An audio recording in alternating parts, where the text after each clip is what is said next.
In this video, we will show you how to use one key cache on Vrbo. If you guys want to get started with Vrbo, you can use the links down in the description. First, open your Google Chrome on your computer or device. Then type Vrbo in the search bar and press enter. Now click on the first link to go to the Vrbo website. Once you're on the Vrbo homepage, search for the city where you'd like to stay. After that, enter your check-in and check-out dates. Then, click on the search button. Now you'll see the list of properties in that city.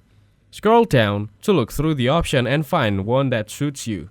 When you find a property you like, click on it and then select Book Now. Here you'll need to enter some personal details. Start by entering your first and last name. Follow it by your phone number.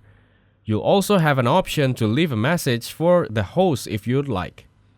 Next, click on Agree and continue to proceed. Now you'll be asked to enter your payment information, billing address, and any other required details. If you have one key cache available, you can apply it here to reduce the total cost of your booking. Once everything is filled, you're all set to complete the booking.